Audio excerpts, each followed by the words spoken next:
to Esoteric Discussions, a show that gives a voice to the hidden and unspoken aspects of our world, tackling topics in the realms of the metaphysical, the esoteric, the political, and social. So now join me, your host, Valentine St Aubyn, as I take you on a journey of exploration.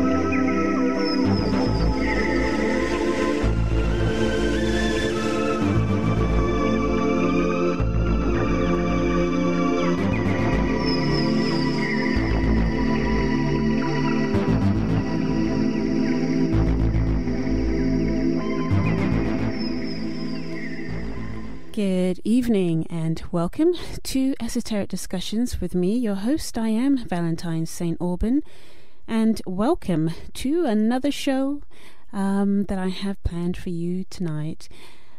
So it is the 5th of June 2013, and it is, can we believe it, already June? I mean, can we believe it? This year is flying by mightily fast, I think.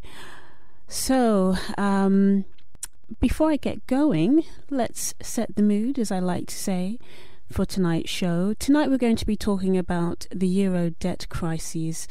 This is a special anniversary show as well, because Esoteric Discussions is celebrating its 3rd birthday.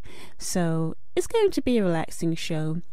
And I've been wanting to do a nice show about what's going on in the financial side of things in our world for quite some time, but it's always a matter of finding the right type of guest to come on to share the information. So I'm going to use the opportunity tonight to review, because things are moving at such a rapid pace very, very quickly, and there's so many things going on with the whole debt crisis from month to month, and we can't always keep up with all the detail. So we're going to review what's happened from the beginning and what's going on now, and maybe focus on a couple of countries in particular to see what life with austerity is feeling like, because even though we are having our own austerity measures here in the UK, we're still on the other side of austerity. Obviously, if you live in somewhere like Italy or Spain or Portugal or Greece or Cyprus, you're having a different experience. So these are the types of topics that I would like to cover tonight. And my special guest that's going to be joining me in the studio is Pedro Goffe. He is a musician and artist, and he has been on the show before, but he's going to be joining me again this evening. But before I bring him on, I just want to review a few things, because we've had quite a lot of movement going on up in the heavens. We've got, we've been experiencing the Uranus square Pluto alignment, and we had another hit in mid-May. So if we look at the situation going on in Turkey, for example, we see revolution going on in the streets, and that's very much a Uranus square Pluto effect. We're going to be seeing a lot more of this. Many people in different countries uprising more and more. It's going to be a slow progressive step forward as we move through these next few years, because many of us have been talking about this shift that we're in, and this is what the shift looks like. It looks like this. It looks like the way that we have been used to doing things coming to an end, and new ways, new questions being brought forward. So we're not leaving the planet, we're not going anywhere in that respect, but we are having an inward look at ourselves, whether we like it or not. So our systems are breaking down. Things that we've been used to working in a certain way are no longer working in the way that we have always expected them to do so. So this is what the shift looks like, and it's going to be with us for quite some time. So these are still early days, as I like to remind people. So even though we're seeing people on the streets and they're not really gaining any traction, I mean, if you've seen the images from Turkey, people being shot at with water cannons and tear gas being thrown at them and things like that.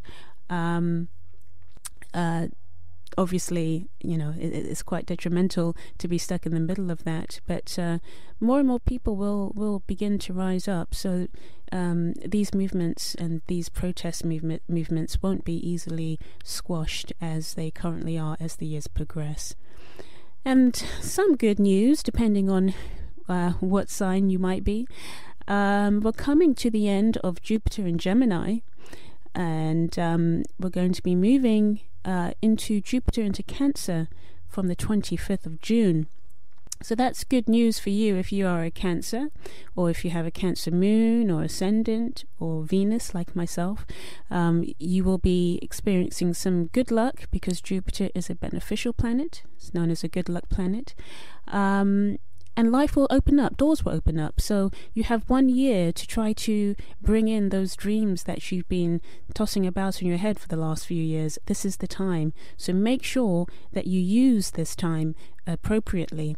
And for those of us who are Geminis, well, we've been having our year of doors opening up, opportunities, trying to do things in new ways. Hopefully you have used the time in a beneficial way as well. So that just wraps up my little intro. So I'm going to open up my mic for my guest, and Pedro is in the studio now, and just say hello to us, please. Hello, everyone. Welcome to the show. Thank you very much, Valentine. Thank you for coming back on. And it's a pleasure. Yeah, well, it's always good to talk to you, and we're going to have a great conversation tonight about some serious issues, but also some social issues, aren't we? Obviously. Yes, I'm going to try to focus on a lot of hidden type of information and trying to link quite a few dots in this whole European debt crisis and financial affairs that really they do cross boundaries and cross country, even continents actually. So it's all about models and things like that. But we'll go into it in a little while. And before we do, I know you have your guitar with you, which is sitting in front of me. Yes, he just appeared. It just appeared. And what I'd like you to do is maybe just to because this is also a celebration tonight of Esoteric Discussions as well. It's a birthday, little birthday party for the show. So, I mean... Esoteric Discussions. So I'd like to have a bit of music as well and do something outside of the box and a little bit different to how I usually do the show, and have a small little party, as we might like to say. So would you play us a song to get us going here tonight? Yes. Okay, I shall. Well, I will hand over the mic to you. It's all yours. Okay, so this song is called Paredes. Paredes means walls, but it's actually really after a famous Portuguese guitar player, an artist that has passed away quite a few years ago. But nevertheless, his name was Carlos Paredes. So this song is called Paredes, and it's sort of not necessarily inspired, but it is somewhat inspired in his music. So some of these sort of constructs are similar to a lot of the things to do with a Portuguese guitar. Okay.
Excellent. Thank you very much. Nice way to open up the show.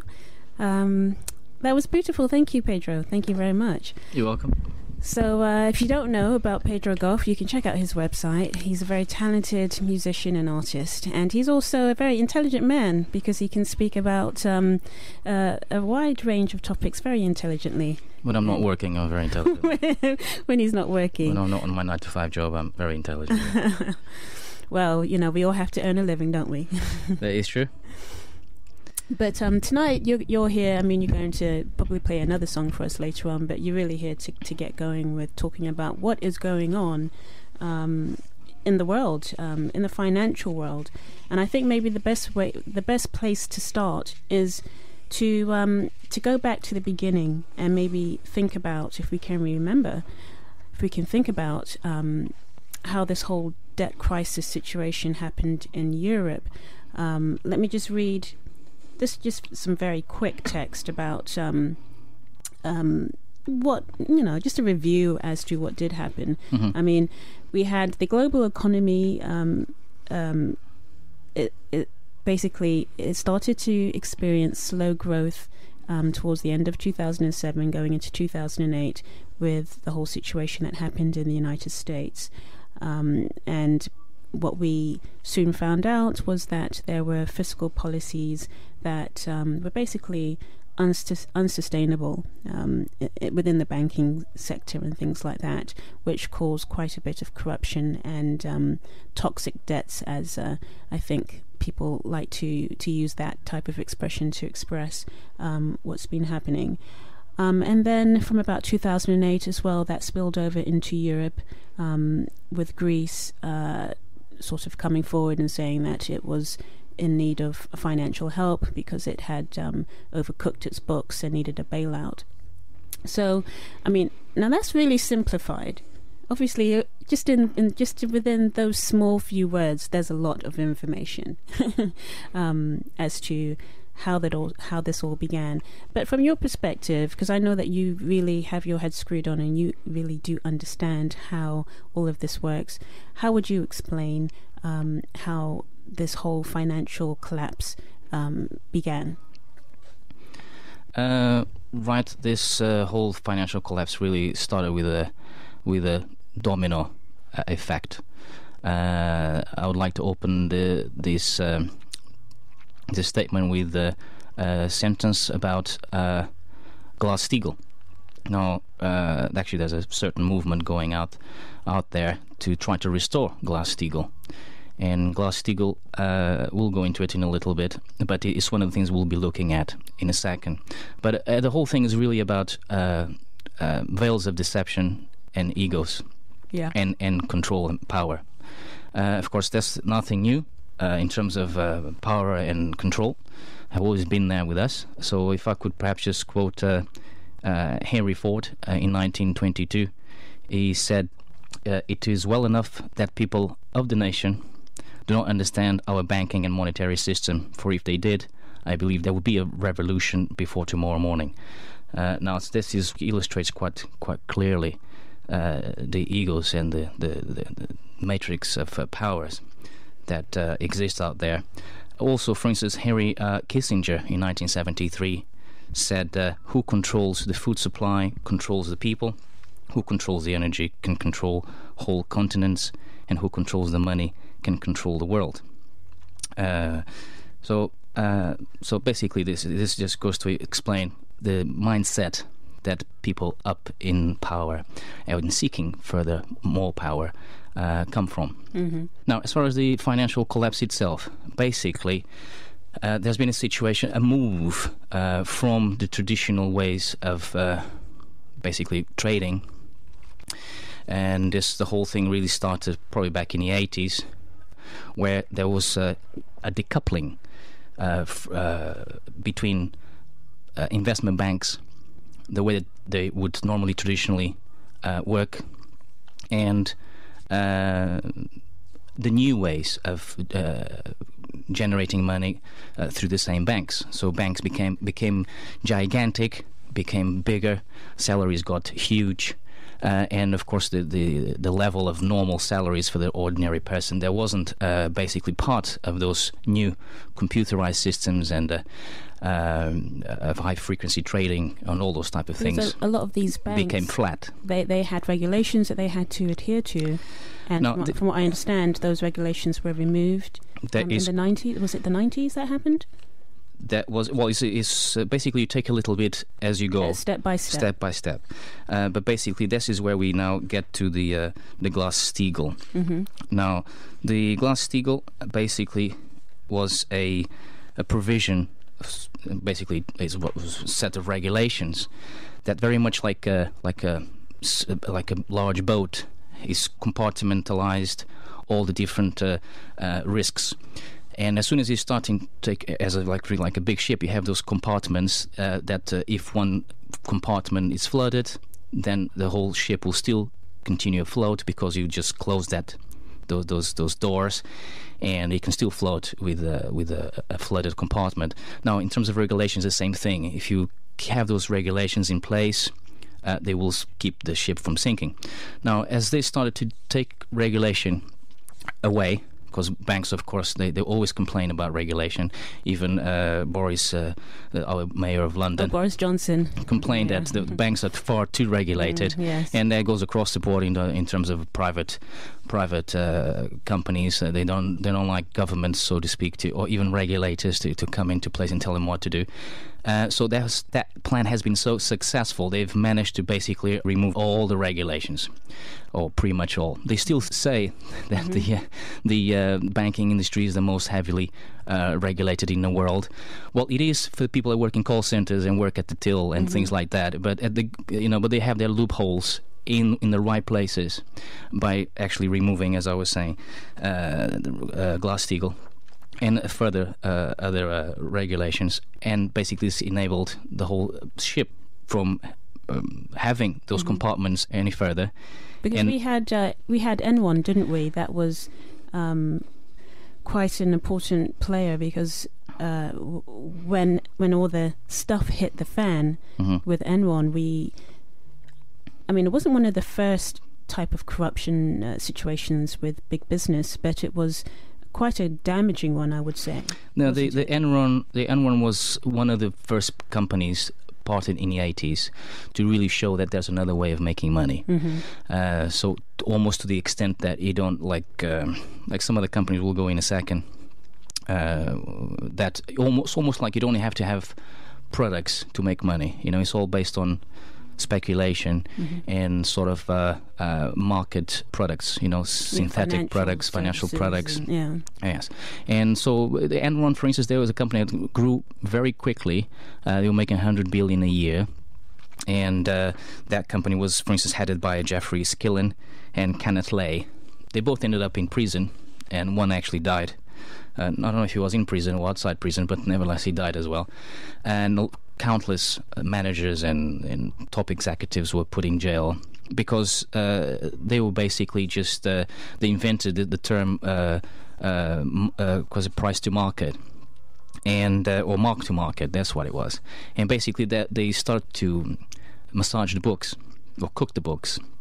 So basically they would basically log as profits expectations of what profits would be. So before profits were actually profits, as in any business, you have to see what comes in first, and then when it comes in, that's a profit. And they would just estimate how much a certain business transaction would look like and book it as a fact.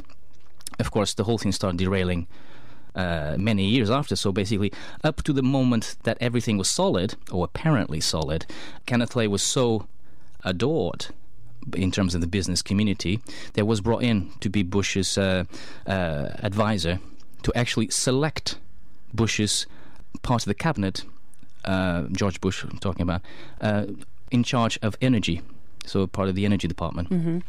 So that's how important he became. He's just like the man that could do no wrong. They had the magic touch to make money. But of course the whole thing collapsed. Quite a few things stemmed out of that, which is business models. So, for instance, when you rate performance in a call center, or when you rate performance in big companies, that performance-related survey or assessment. That started with Enron. So basically, these formulas continue, the models continue, but the gangsters got put in jail. So the models don't disappear along with the gangsters, which is unfortunate. They'll continue, but the heads fall apart. And this is very damaging to some extent. But for instance, so Glass-Steagall was one of them. Then, of course, we had the Financial Services Modernization Act. And I, of course, all of these things were in the States, but what happens is a lot of Europe looks at the States for these models, and then they incorporate. And then they incorporate because because the markets are bigger. New York Stock Exchange is bigger than in Spain or whatnot, so they all copy. So it's important to have these things understood. So the Financial Services Modernization Act in 1999 was also called the Bill S-900, which was also called the Gramm-Leach-Bliley Act. And this removed the whole entire Banking Act of 1933. Wow. Okay. The whole entire act. Also, there was something called the Bank Holding Company Act of 1956. Now, this was prohibiting securities and insurance and banking to be mixed in within the same company. Okay. Now, once this was, and this was actually the situation with Citigroup, that this was abolished. So from that point on, you could really mix things up. And of course, this is the period where you start to look into derivatives. That's when the derivatives start to show up as these new sort of products that are novel and are basically the magical formula to create growth. And you use that and word, wealth. You use that word derivatives, and we're hearing these terms derivatives, when we're talking about this whole debt crisis. But the average person has no idea what is a derivative, and why has that helped to make markets collapse. So please explain to us what a derivative is.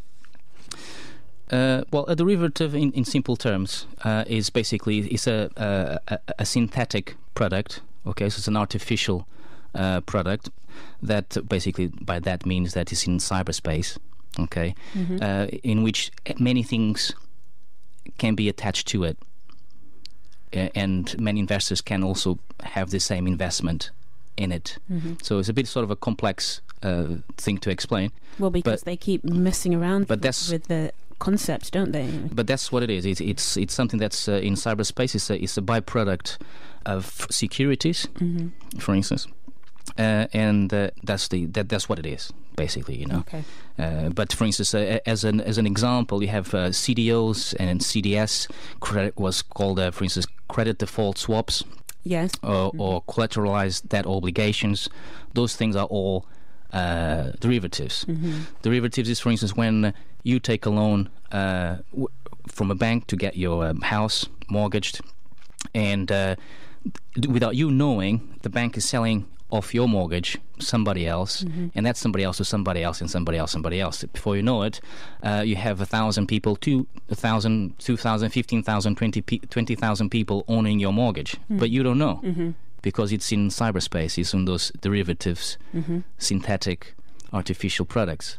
And that's why, because from the moment this matrix gets internationalized, that's when the domino effect starts to be at the potential risk of a catastrophic failure affecting everyone worldwide, or at least at a greater scale. Yes, because this concept of credit default swaps, I mean, again, when you are listening to supposedly experts talk about what's going on financially, they say, for example, Germany has to buy up so much of Greece's debt, and all of these economies are finding themselves in limbo because they've all been buying into these credit default swaps, swapping the defaults on the balance books to hide the debt, to move the debt around.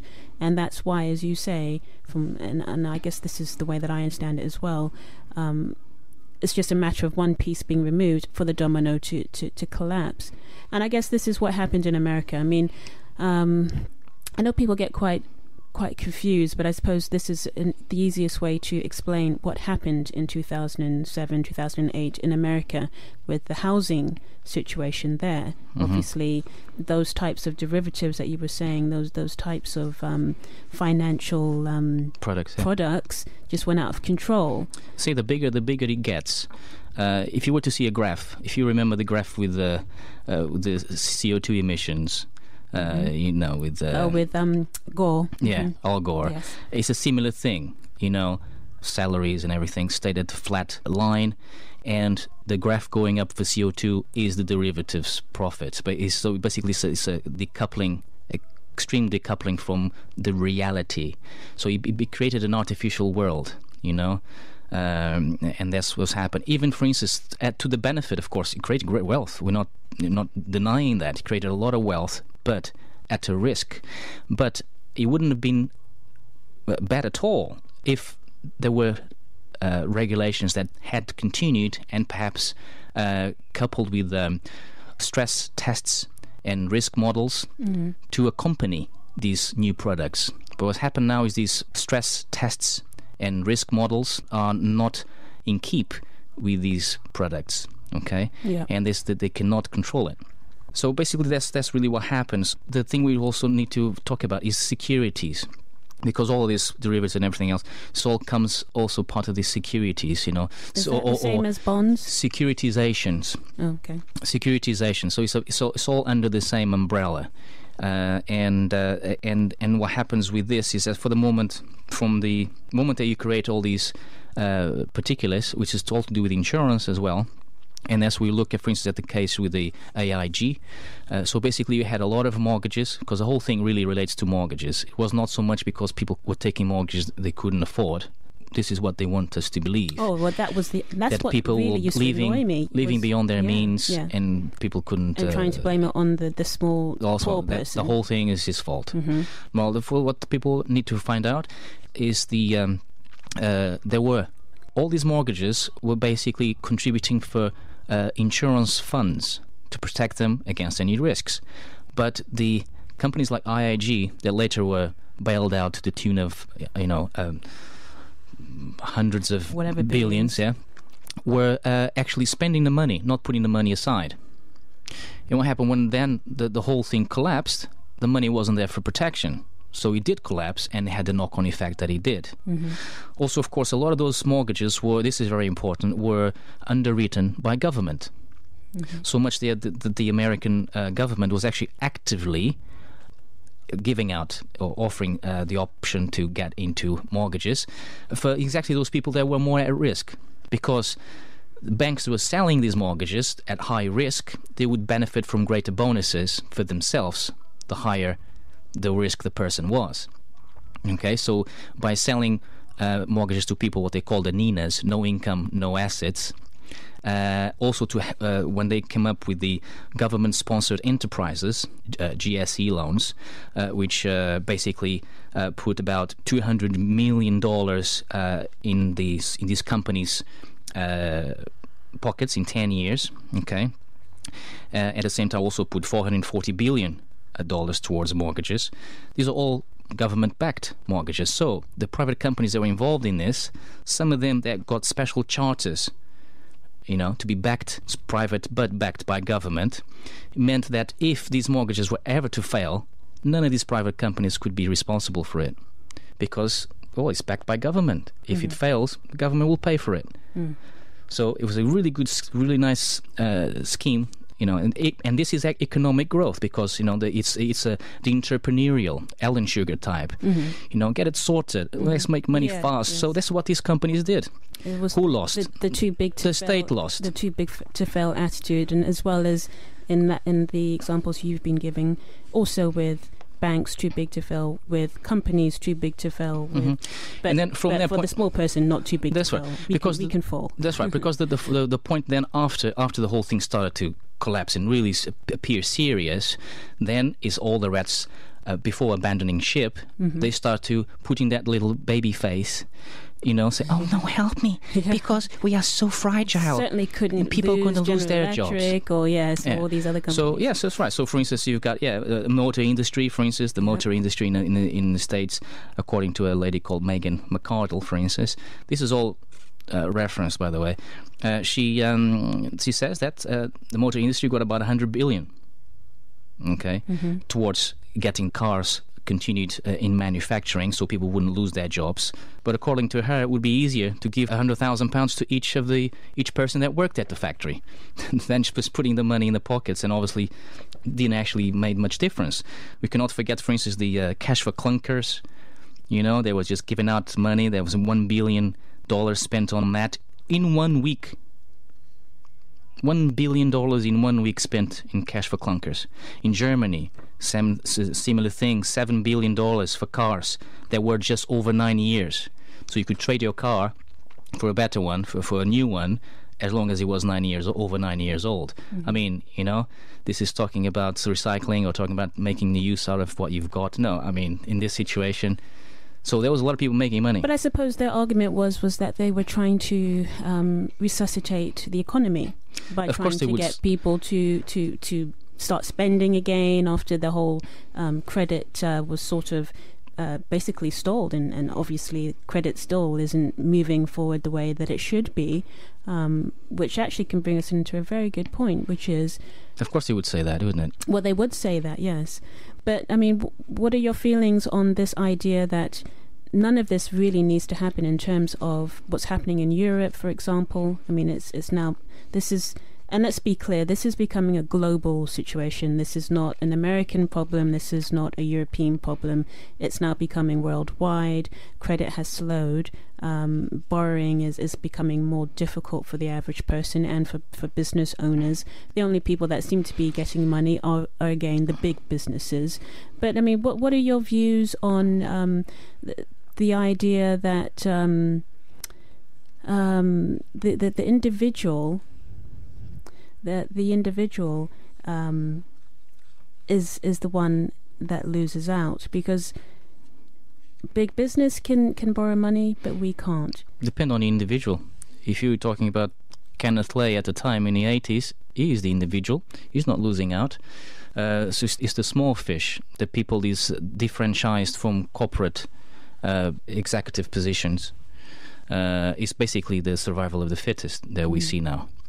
And of course the powers that be are not really troubled by that.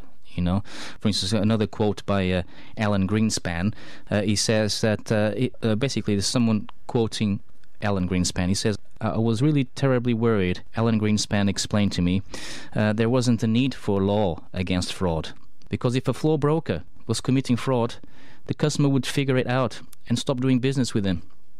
So no need for regulations, because the customer would just figure it out." Yeah. I mean, this is obviously trades thousands of miles away. If you have funds somewhere, like for instance with MF Global, if people have lost money with that company that went down, they were just a brokerage firm trying to be an investment bank. If you had money in there, how would you, without regulations, how can you stop a broker, a floor trader? So is Alan Greenspan making things too simple in favor of not having regulation? And this is a guy that was adored in the 80s until the 90s, exactly, until very recently, as the magician of economy. Wrote books and things like that. But again, all in favor of their agenda of serving themselves. Because what we see here is feudal. It's a feudal system.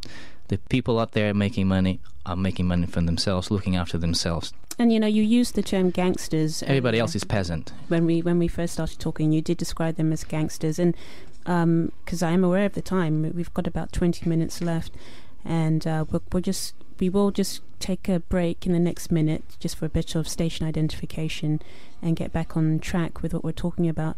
But I mean, there's so much to be said here, and one of the things I do want to pick up on is Europe, because we now have, if we use this example of gangsters, we now have this situation going on in Europe, where European countries, because they can't just print easy money to get out of or to pretend to get out of their problems like America can or the UK can, that they're stuck under the umbrella of the ECB, the European Bank, Central Bank.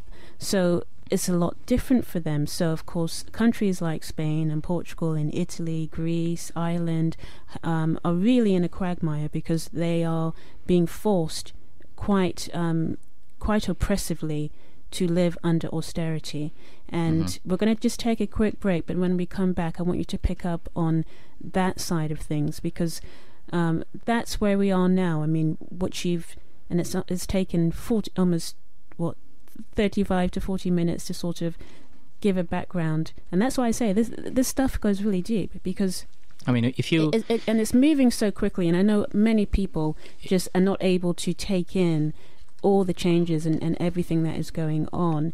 But if there is anything that they can take tonight, it's keeping in mind that this whole situation is not our fault. You know, it's these people's fault, and it's what you explained at the top of the show by saying they deregulated the financial systems and things of that nature. So this is now where we are because of their greed, because of what you were saying, the me mentality. Yeah, that's right. And also, there's a gentleman called William K. Black. He was himself a regulator, and he's on record on inquiry commissions on YouTube. There's footage of that on numerous programs, and he's got a book out called "The Best Way to Rob a Bank is to Own One." And basically what he says is that there is no regulation and justice to actually imprison and correct some of these situations, or a lot of these situations hasn't been addressed near enough to correcting anything. Okay, Pedro, we're going to take a quick break, and when we come back we're going to pick up on a few of those points. You don't need your radio or your PC to listen to Peterborough FM. Use your smartphone instead. Just use your browser and connect to www.peterborough.fm and click Listen Live. Peterborough FM, the station that listens to you. So welcome back to Esoteric Discussions with me, your host, Valentine St Aubyn, and we're having a special Esoteric Discussion show tonight because it's our birthday. And, well, we have become quite sober in the studio, I think, because of the topic we are discussing tonight, haven't we, Pedro? But we are talking about what is going on at the moment in our world, and these are topics that Esoteric Discussion loves to discuss. The hidden, the esoteric is the hidden. That's the easiest way to understand the term. And in the respect of the show tonight, we're talking about the hidden within the social and the financial world that we're living in. And there's so many facts and figures and bits and pieces of information that just are not making the mainstream news. And it's up to you really to dig deeper to try to understand what's going on. Now, you have been spending quite a bit of time trying to give us the background as to how we got to where we are, and now I want to pick up on what is going on in Europe, because obviously we have this debt crisis. So what has Europe been doing to try to counter that, or have they? This is a good question. Have they been trying to counter what is going on? Yes, basically there's the two opponent armies, the 1% and the 99%. From the 1%, which obviously constitutes all the wealthy people and banks and everything like that. So the system itself, okay, there are some fine rich people out there. They still having nothing against rich people if they work for what they've got. That's a fair assessment, yes. But what's important to understand here is that, for instance, let's start with an example from a Greek economist called Yanis Varoufakis. He's appeared also in several programs and everything else, but he's got a good example of how money is made. All starts with the troika. Okay, now the troika, some years ago, which basically consists of the ECB, so the European Central Bank, the IMF, and the European Union. Again, the European Union is interesting how we went from the European community. Well, it was the European community, yes. And now it's the European Union. Yes. But nevertheless, the Troika persuaded the Greek government to take, he says, look, we've got 5.2 billion euros for you, and you can keep 1 billion okay, to put towards hospitals and schools, pensions and pharmaceuticals, pharmacies and things like that. Keep things going, in this hour of need.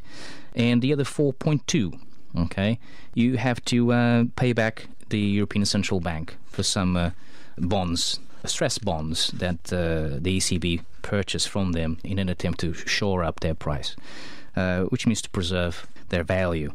What happened was then the Troika broke the agreement at some point and say, look, that billion euros we said to you to keep, to put towards schools and hospitals and etc., actually we have to pay the whole thing back to the ECB.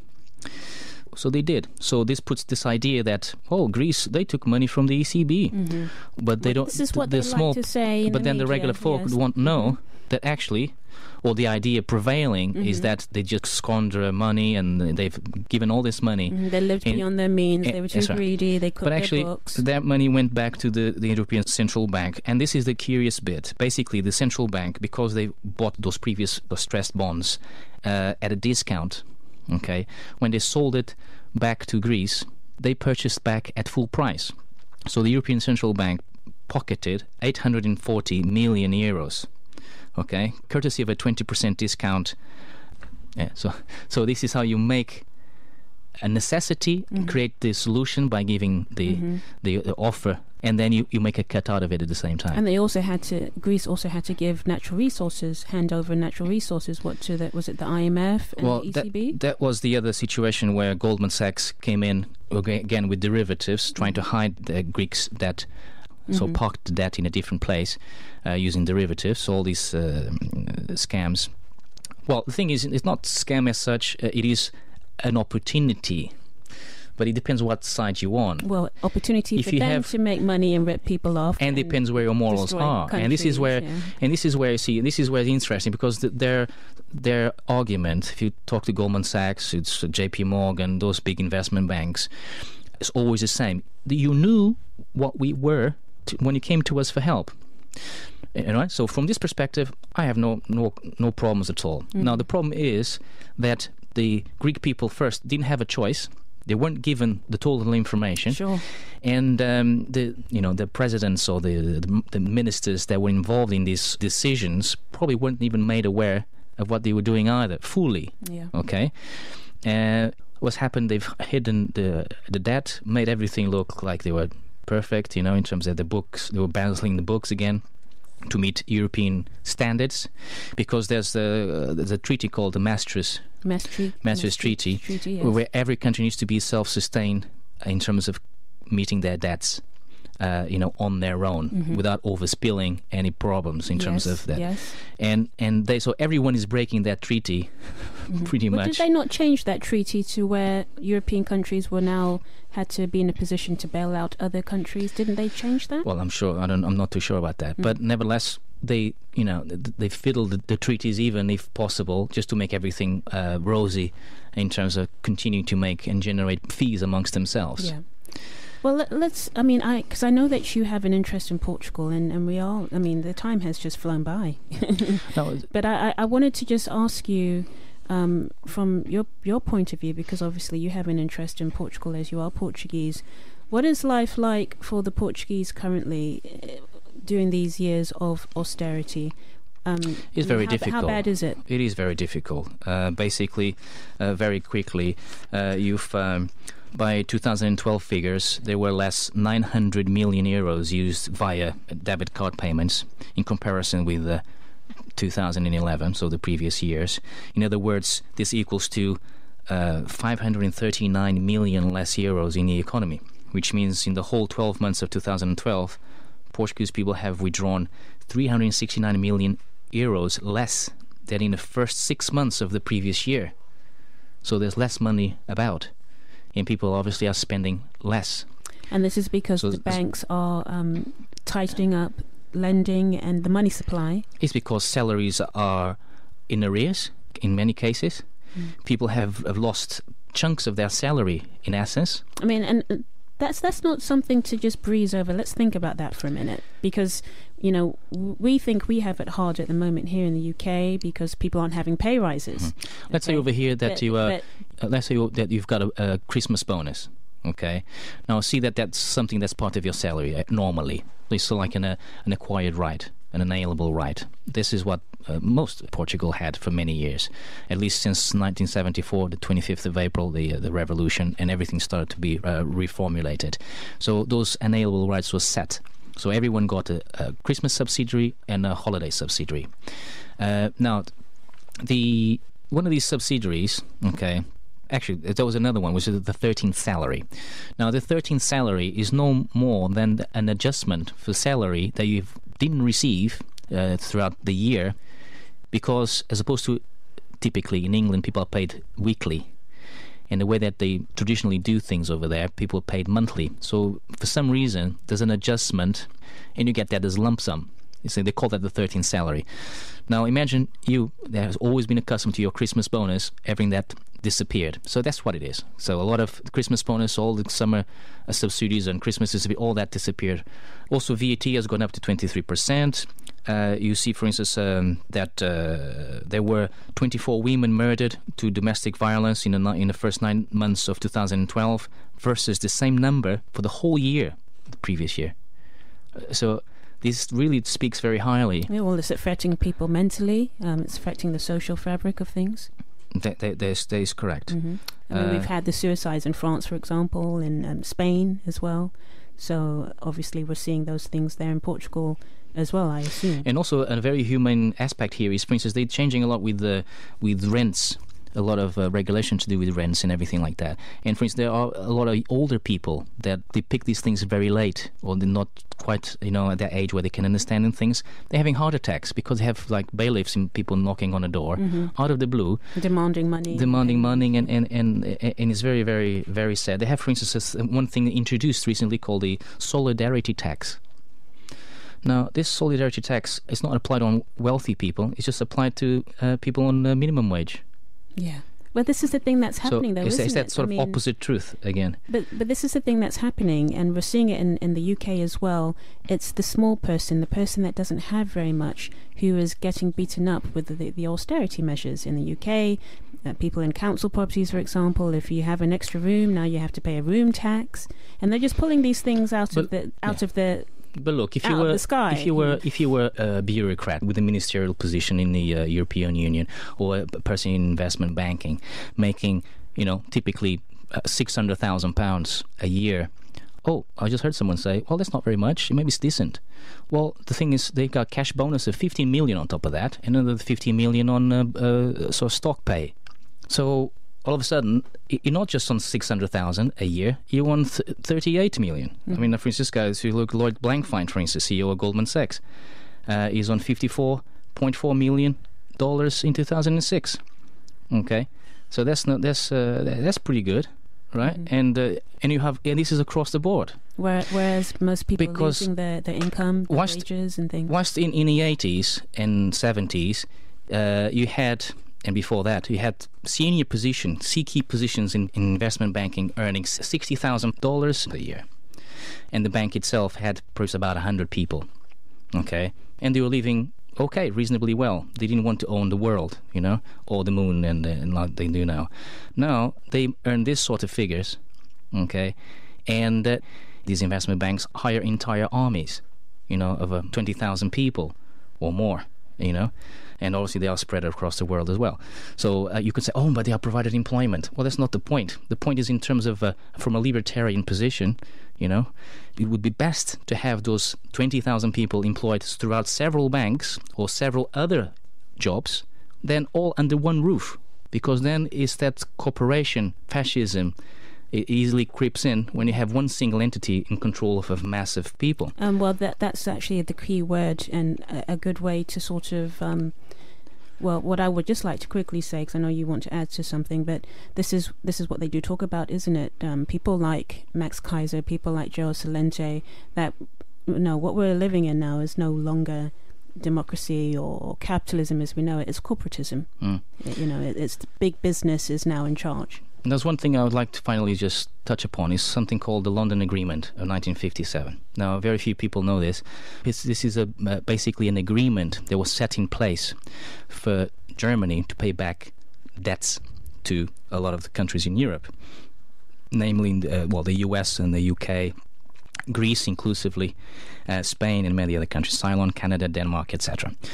So basically, they were given a time period to pay back the debts over a certain period, and they were forgiven half that debt, and they said that the rest of the debt you can pay when Germany reunites.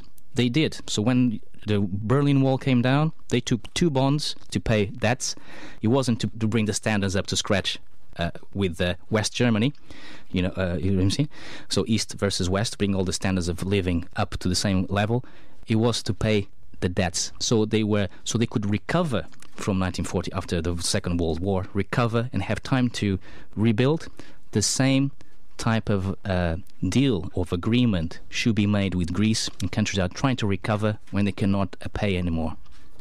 So they need that space, so they need to at least 30 years or so to recover, and that should be held on standby until they can actually So is this what you're pay. saying that Europe needs to have, is something like that? It's something similar to the London Agreement Act of 1957.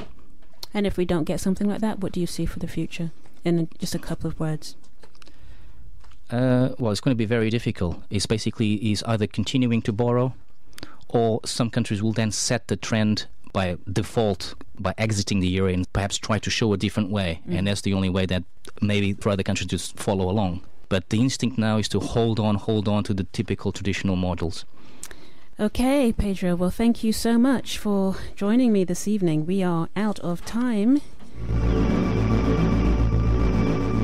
But thank you so much for joining me on this special edition of Esoteric Discussions as we celebrate his birthday, but also, well, it was a somber conversation, but a much-needed conversation. So thank you for listening. Thank you, Pedro, for joining me this evening. And I'll have to have you back at another point, and we can continue on because so much to talk about, isn't there? Anyway, guys, yeah, thank you anyway. And as I always say, until next week, guys, keep your eyes on the stars. Coming up next is The Flip Side, and they'll be bringing you all the latest reggae tunes. But bye for now.